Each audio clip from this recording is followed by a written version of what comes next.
अगर आपको पता चले कि हम ये जानना चाहते हैं कि बीजेपी के अंदर क्या हो रहा है। जो घटना हो गई है वो तो सब लोग देख, जो ऊपर ऊपर हो रहा है वो तो हमको दिख रहा है। हम ये जानना चाहते हैं कि एकनाथ शिंदे, उनके बारे में ये कहा जा रहा है कि वो खुद को एक ट्रांजिशन कैंडिडेट की तरह नहीं देखते हैं, वो सीएम बने रहने में इंटरेस्टेड है। उन्होंने वो पोस्टर भी छपवाया था जो नेशनल मीडिया में छपा, जिसकी बड़ी चर्चा हुई, जिसके अंदर उनकी तस्वीर थी। बताया जा रहा है कि एनसीपी का जो फैक्शन टूट करके सरकार में आया है, उसके बाद उन्होंने अपने विधायकों के साथ में बैठक की है। आज का अपडेट यह है कि उनकी मुलाकात राज ठाकरे से भी हुई है। तो आपकी क्या जानकारी है, शिंदे फैक्शन के अंदर किस तरह की चिंताएं हैं? अभी महाराष्ट्र में सोशल मीडिया में काफी दिलचस्प एक व्हाट्सएप वायरल हो रहा है। जिस सासुमा के लिए उन्होंने घर छोड़ा, वही सासुमा उनको जब बंटवारा हुआ, वही सासुमा उनके साइड में आ गई। तो मुझे लगता है जो अजित पवार के लिए उन्होंने घर छोड़ा, आप मराठी में भी बोल सकते हैं, हम ट्रांसलेट कर देंगे। नाही, ज्या सासूसाठी आपण घर सोडलं, ती सासू पुन्हा जेव्हा बंटवारा झाला, वाटणी झाली, त्या वाटणीमध्ये पुन्हा तीच सासू त्यांच्याकडे आली। इसका मतलब है कि जिसके लिए उन्होंने घर चढ़ा, वही आदमी उनको बंटवारे में आ गया। वो आदमी है अजित पवार। अभी बताइए कि वो आदमी को कैसे झेलेंगे वो आदमी, क्योंकि अजित पवार एक ऐसा आदमी है, वो शिंदे जैसा और देवेंद्र फडणवीस जैसा आदमी नहीं है। देवेंद्र फडणवीस ने एकनाथ शिंदे की लीडरशिप वर्बली तो एक्सेप्ट कर ली। बॉस बोला भी उन्होंने कुछ दिन पहले जब इंटरव्यू दिया था, एडजस्टमेंट भी करते हैं देवेंद्र फडणवीस एकनाथ शिंदे के साथ में। लेकिन अजित पवार एक एडजस्टमेंट करने वाला पॉलिटिशियन नहीं है। ये महाराष्ट्र का एक माचो स्टाइल का पॉलिटिशियन है, वो उनका शूज है काफी बड़ा है। तो मेरे ख्याल से अजित पवार, उनका एक डोमिनेंस है, एक डोमिनेंस रहता है हर चीज में, जो सामने वाले की बात नहीं सुनते और सुनेंगे तो उनका ही मेरे ख्याल से वो थोपते दूसरे के ऊपर। तो मुझे लगता है कि वो चीज अभी आने वाला जो कैबिनेट मीटिंग रहेंगे, क्रुशियल मीटिंग रहेंगे, तो उसमें काफी वो बातें आएगी। और उसकी वजह से मेरे ख्याल से शिंदे फैक्शन और भारतीय जनता पार्टी दोनों डिस्टर्ब रहेंगे। क्योंकि एक एक साइंस का एक रूल है, एक्शन का रिएक्शन होता है। जिस तरह से शिंदे अजित पवार को लाया गया, वो एक्शन हुई, उसका रिएक्शन शिंदे फैक्शन में देखने को मिल रहा है। कि अजित पवार का जो ऑपरेशन होने वाला था, मैंने वो ट्वीट भी किया था, और मेरा एक मुंबई डायरी नाम का एक कॉलम भी रहता है न्यू इंडियन एक्सप्रेस, वहां पे भी लिखा था अजित पवार का जो ऑपरेशन है वो उसको टाइम था।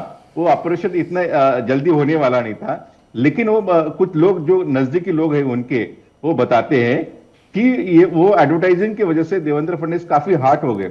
और उन्होंने कहा भी, जो लो आईक्यू के लोग हैं शिवसेना में, उन्होंने वो ऐड दी थी, वो उन्होंने कहा था ये मिसफायर हो गया उन लोगों से, ये ऐसा करना नहीं चाहिए था। लेकिन मुझे लगता है कि वही ऐड की वजह से देवेंद्र फडणवीस को कंपेल किया होगा, भारतीय जनता पार्टी को कंपेल किया होगा। अभी अपने को एक दूसरा आदमी की जरूरत है जो शिंदे को सीएम हो लेकिन उसको कट टू साइज कर सकता है। तो सीएम का जो डोमिनेंस बढ़ रहा था गवर्नमेंट में, देवेंद्र फडणवीस महाराष्ट्र के होम मिनिस्टर है, लेकिन उनको थाने और उनके जो नजदीकी इलाका है वहां पे एक कांस्टेबल की भी पोस्टिंग नहीं कर सकते, एक पीआई की ट्रांसफर नहीं कर सकते, पूरा कुछ भी अधिकार नहीं। होम मिनिस्टर होने के बावजूद पूरे अधिकार शिंदे ने अपने साथ लिया था। काफी आईएएस और आईपीएस पोस्ट भी काफी अनबन होती है दोनों में, और काफी चीजें महाराष्ट्र में उनके बीच में हो रही थी। मुझे लगता है कि अभी अजित पवार को इंडक्ट करके ये गवर्नमेंट में लाके अभी एक मुझे लगता है कि देवेंद्र फडणवीस ने शिंदे के अंग्रेज में अपना एक स्कोर सेटल भी किया होगा इस जरिए से। तो वो मुझे लगता है कि जैसे आपने कहा कि बॉस बोल दिया, लेकिन अंदर खाने में जो करना है वो कर रहे हैं, बिल्कुल कर रहे हैं। तो उसी वजह से मुझे और लगता है कि एकनाथ शिंदे को और कट टू साइज करने के लिए उनके और अजित पवार, उनकी काफी गहरी दोस्ती है। दोनों का बर्थडे एक ही दिन आता है, दोनों में एकदम सूझबूझ है, दोनों कंटेम्पररी पॉलिटिशियन है, तो उनकी काफी बनती है महाराष्ट्र की राजनीति में।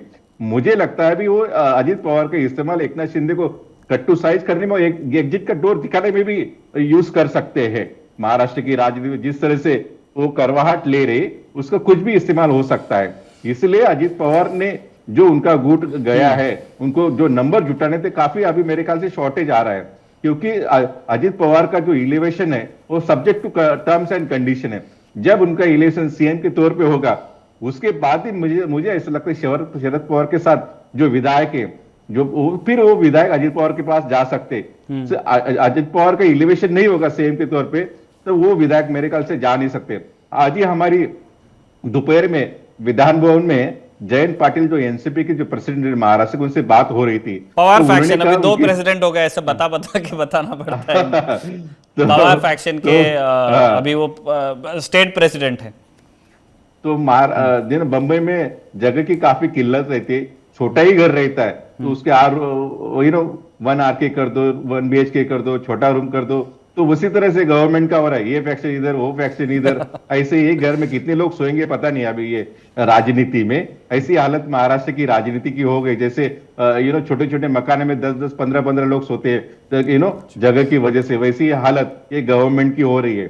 तो मुझे जो लगता है, जो आपने जो पूछा, इसके वजह से देवेंद्र फडणवीस, मुझे लगता है कि उनको एक पावर देना था, उनको थोड़ा एलिवेट करना था। और उन्होंने कहा कि वो सेंटर में जाने के लिए इंटरेस्ट नहीं है, वो जाना नहीं चाहते। लेकिन आपको लगता है कि भारतीय जनता पार्टी का पर्सनल इंटरेस्ट का ख्याल रखा जाता है? देवेंद्र फडणवीस ने जब एकनाथ शिंदे का नाम का ऐलान हुआ एज ए चीफ मिनिस्टर के तौर पे, तो उन्होंने क्लियरली प्रेस कॉन्फ्रेंस में कहा था कि वो बाहर बैठेंगे, उस डिप्टी सीएम और कोई भी पोजीशन नहीं लेने वाले। लेकिन 5 मिनट में जेपी नड्डा जी का एएनआई पे एक बाइट आ गया कि देवेंद्र फडणवीस डिप्टी सीएम के तौर पे शपथ लेंगे, तो उनको कोई चारा नहीं था, शपथ लेनी पड़ी। एक्चुअली वो चाहते थे जब इनका डिमिशन हो जाएगा तो थोड़ा लीडरशिप के ऊपर प्रॉब्लम क्रिएट हो सकता है फ्यूचर के लिए, लेकिन उनको फोर्स किया गया था, उन्होंने ले ली। अभी अजीत पवार का इलेक्शन हो गया तो उनके गुट से कोई 2-3 DCM बनाए गए।